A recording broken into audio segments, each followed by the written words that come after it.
Once again to the World Roundup show here on France 24 with me, Jean-Emile Jameen. Let's look at your top stories this hour.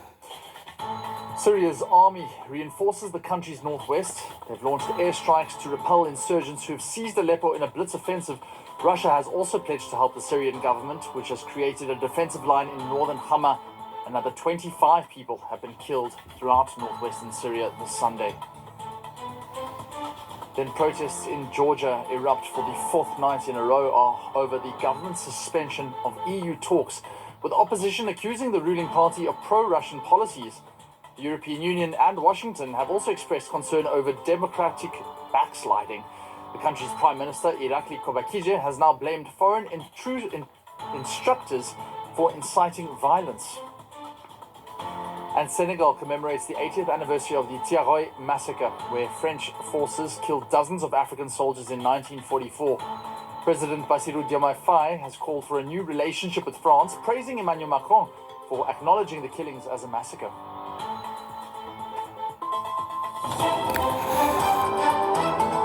Forces in 3 northern provinces as Moscow seeks to support the Assad government. Syria's opposition-run rescue service, meanwhile, says that 25 people have been killed in Syrian and Russian airstrikes throughout Sunday, and it all follows that quick rebel offensive which has already stormed and taken over Aleppo, and they are now heading towards Damascus in the south. Coming night, and France Television have all the latest updates. A Syrian rebel poses behind a torn-up portrait of Bashar al-Assad. The government has lost control of Aleppo for the first time since 2011. In the country's second-largest city, Syrian flags are set on fire, replaced by those of triumphant rebels, to a chorus of machine gun fire. We're here to reassure our people and our loved ones that they are our family. We have come to protect you, to free you from the criminal Assad regime and these child killers.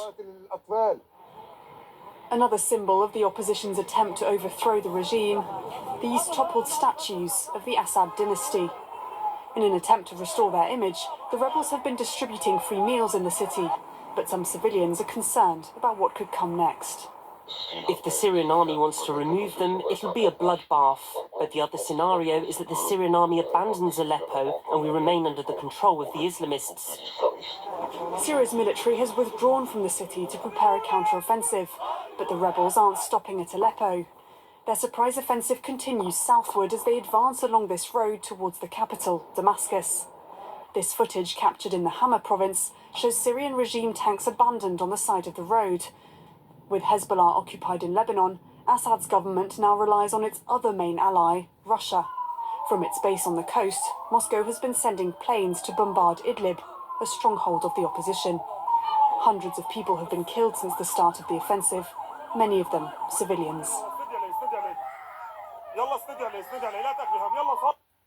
Let's remind you of the news in the Middle East now concerning Gaza this time. The United Nations Agency for Palestinian Refugees says it will be halting aid shipments through the main crossing on the Strip, given the threat of armed gangs and looting of convoys. UNRWA has blamed a breakdown of law and order in large part on Israeli policies, but it's a decision which could plunge Gaza's humanitarian situation into further crisis ahead of a grueling winter. The war has come at a cost to aid workers themselves. Just listen to this reasoning from the director for the UN's Office of Coordination of Humanitarian Affairs. Much of the unprecedented surge in aid worker casualties is due to the situation in Gaza. Since 7 October, more than 330 humanitarian workers have lost their lives. Most of them were UNRWA staff. Some are with their families in their homes. Others were at work in UNRWA offices and shelters. These numbers signal a disturbing lack of regard for the lives of civilians and humanitarian and UN workers. There's no situation in recent history that compares. So UNRWA halting the services in the Kerem Shalom crossing, that is the main crossing for aid into Gaza. Well, protests have also erupted across Georgia for the 4th consecutive night this Sunday.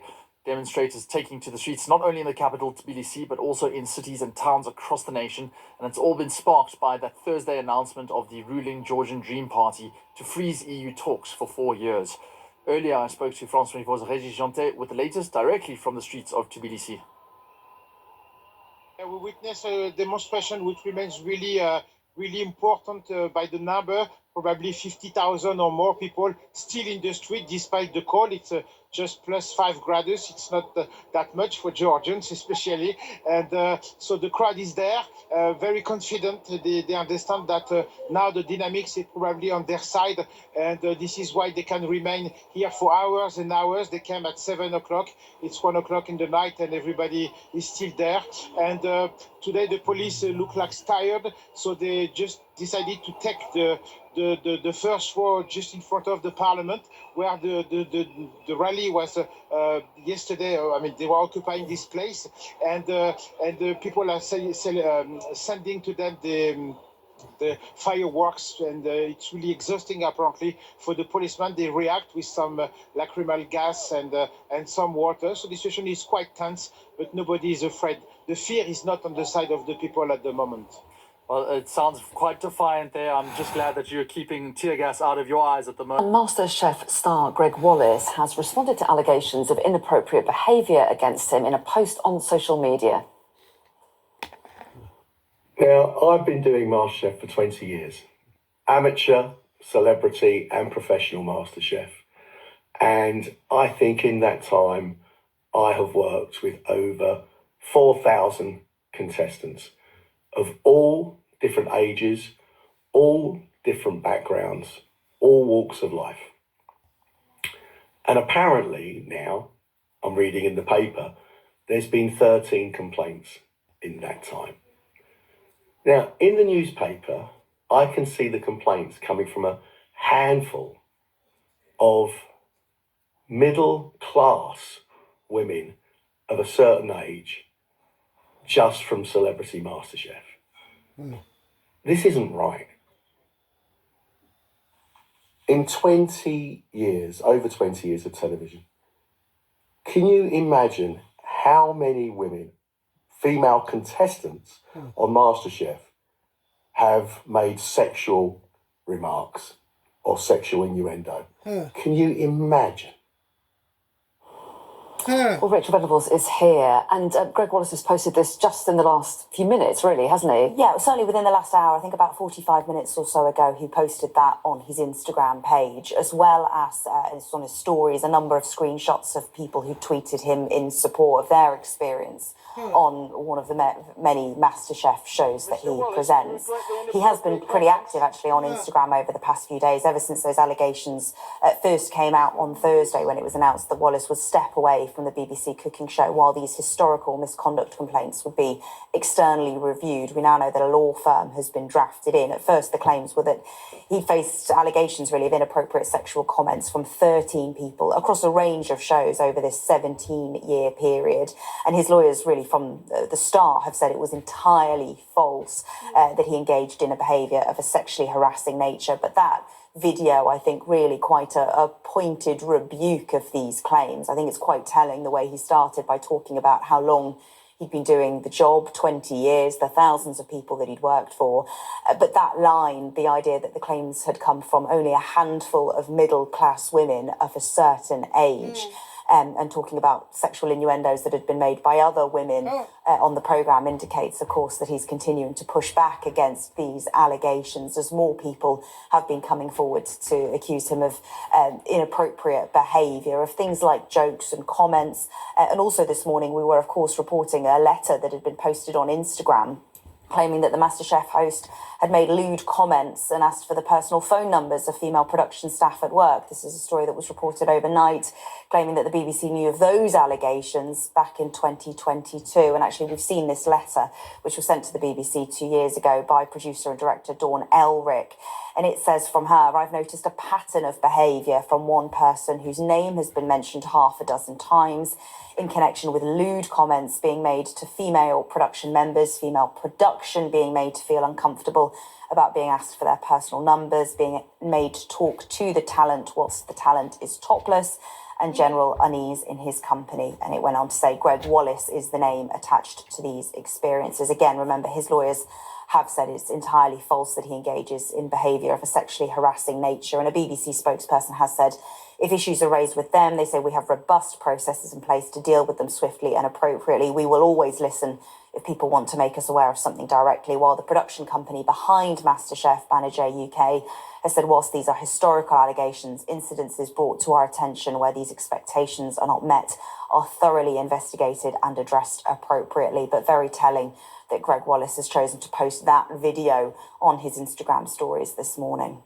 Indeed. Rachel, thanks very much indeed.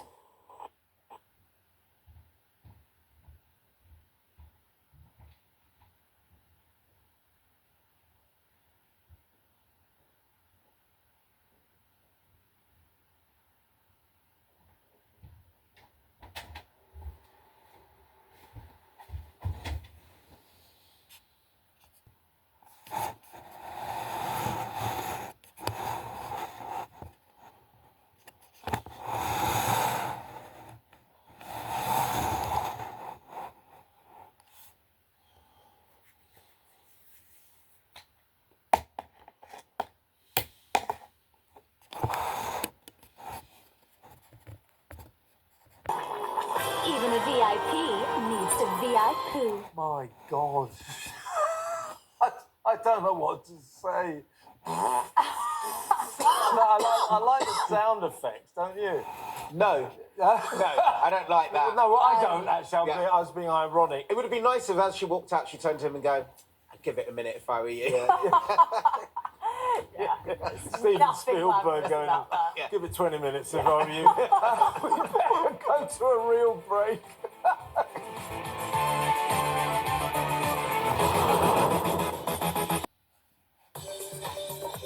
He's mad as hell. It's Kevin O'Sullivan. And we're going to kick off with a question about your hero. I've forgotten her name. What was her name? Kamala something or other? Kamala Useless. That's it. So what's the question? Kamala Harris finally broke her silence this week. What do you think of her video? Well, before we discuss this, I think it's only right we have a look at that video. Don't you ever let anybody take your power from you. You have the same power that you did before November 5th. And you have the same purpose that you did. Now, the thing is, that's a real video, but somebody has photoshopped in the bottle of Jack Daniels. No, I think that's the real one. They had to Photoshop it out. The point is, you know, I have to be slightly careful here, you know, for legal reasons. I can't really say what I think, but what I think is what everyone else thinks.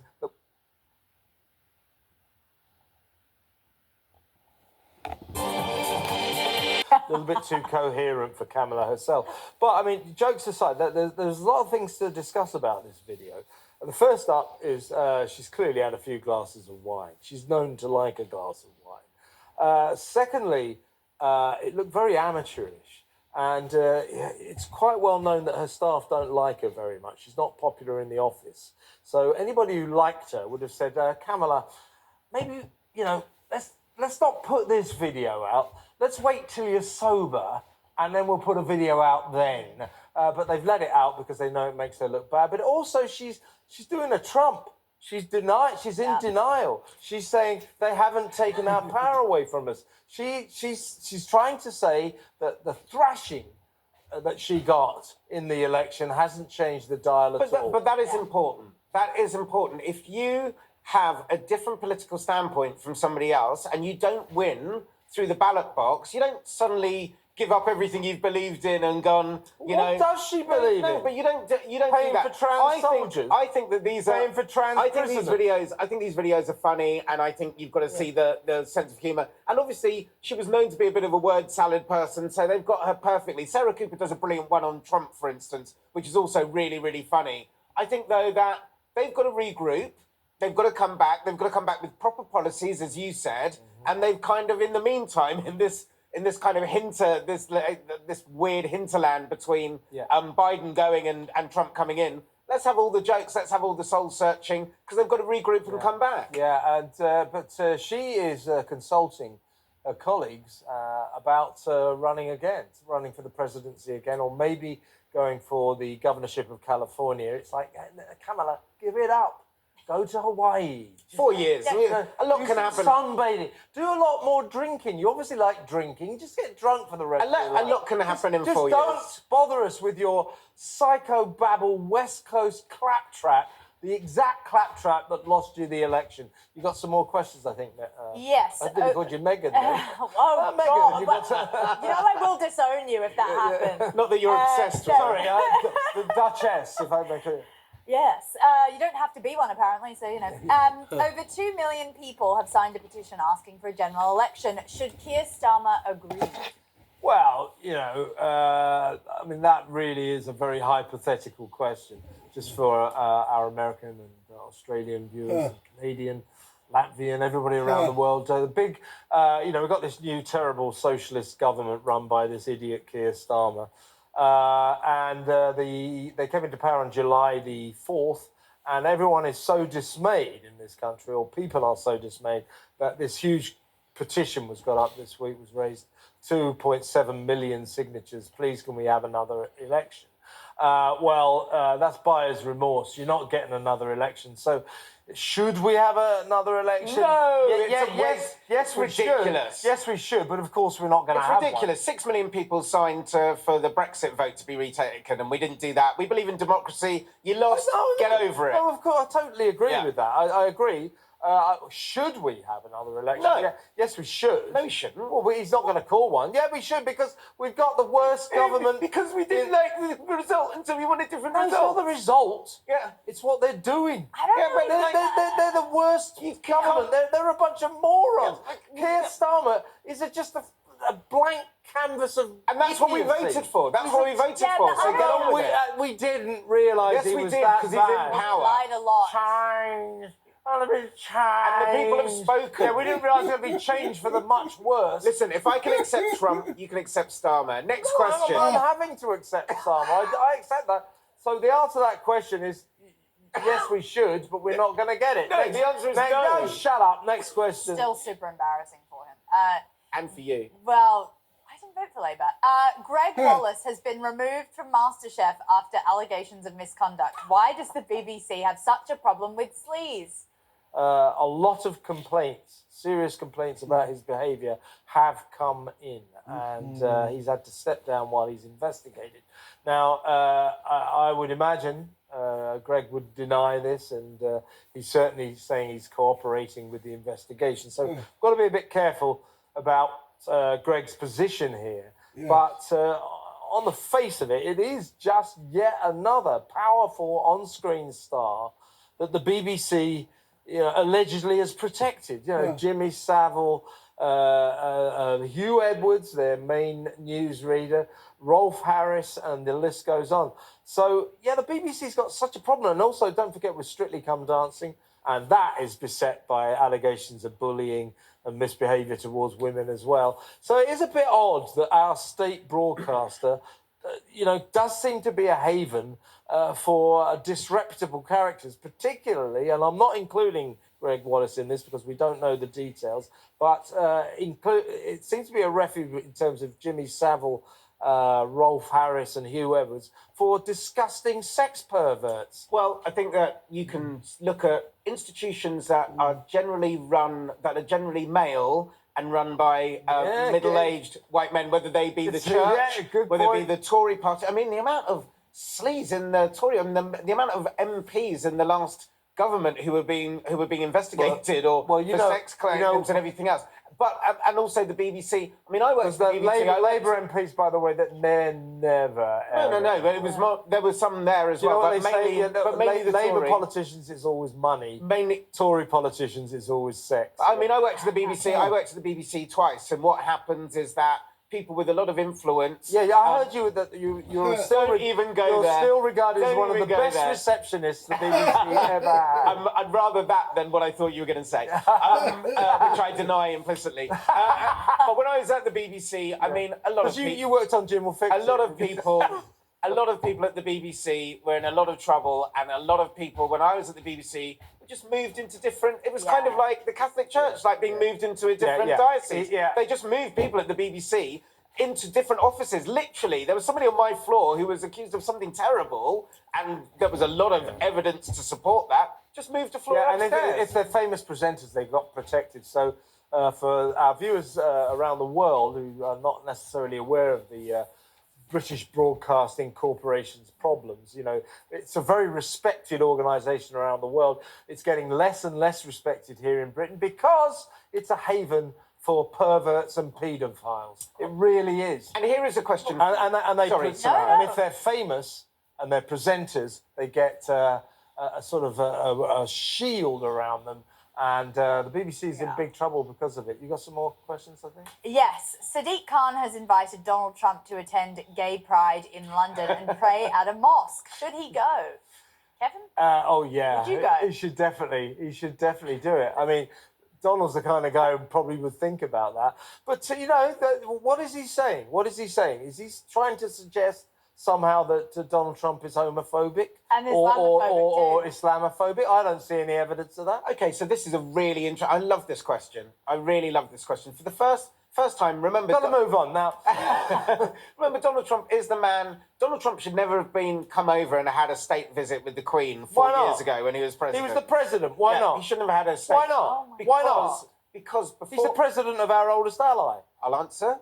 But because before... I've started, so I'll finish. Because before that, he had stood up and he had said, I, Donald J. Trump, stopping Muslims entering the United States, which is exactly the same to me, and you may disagree. That is exactly the same.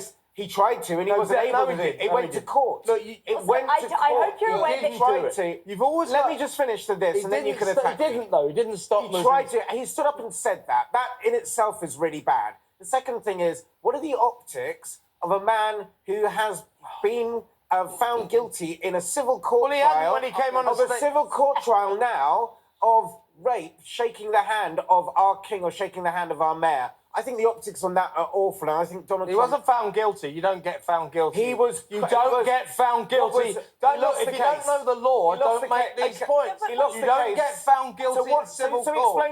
Explain what happened then. So what's the outcome? What is the outcome? This is all irrelevant. He's the president of the United States. Who has of course he should come in on a the case about being a Forget it, mate. He's going to pardon himself. What will you say? What will you say? He lost the case about being a sex Look, what will you say? And the Americans didn't care. We do, though. No, we don't. Oh my God. I don't care. I don't care. I say, all hail Donald Trump. Thank God you're the president. The king should not shake the hand of a man. Samara. The king should not shake the hand of a Samara rapist. speak. Stop being such a sort of macho male. Shouting down the lady. God. What's hilarious, though, is that Trump managed to pick up both the Muslim vote at the last election and also the quote-unquote J.D. Vance normal gay guy vote. Yeah, he normal was very gay guy popular vote. Also, with the them. black vote, the Latino vote. Donald Trump is very appealing to minorities, including Muslims. So he should go to gay pride and he should go to a mosque. Yeah, sure. But the optics of a king shaking a hand with a man where that shut hand... up. Well, let's talk about the question. Let's talk about the bloody... The question. It's wrong. It's so, wrong. In answer to that question, you're not going to answer. You're like a politician. I am answering it. No, you're not. No. Yeah, I think, yes, he should. He won't. He shouldn't be in the country. No, he should come here. Yes. The hand that grabbed a should not shake hands with the king. We've got a family audience. Family audience. Come on. Sorry, the hand that has grabbed... No, shut up. Next question. Honestly. The stars of Such the a new... moron. It's not. You are a moron. Let's go to Disney. The stars of the new Disney film Wicked have claimed that the Wizard of Oz is gay. What do you think? Oh, definitely. Oh, yeah, it's the Wizard of Oz. Do you think so? Friends of Dorothy. Everybody knows this that. This is a new Wicked film. So there's several aspects of this. There's something called the Munchkins or something in the film. Munchkins. They're all small people. Yeah, but they're not in the film because they're dwarfs. So that's not politically correct. So they've gone. And also, it's coming with a warning. I'm telling you, a trigger warning. Warning that this film may contain scenes that are prejudicial towards people with green skin. Yeah. I'm not kidding you. Yeah. I'm not kidding. That is peak insanity. Woke insanity. Don't you agree, Simon? Yeah. Thank you. Well, Harmony at last. Wicked is about wicked witches, so maybe a reference to lesbians. By the way, can't wait for the new Snow White and the Seven Blokes film. So Snow White and the seven sort of like ordinary guys, really. Yeah. Why are dwarves being censored?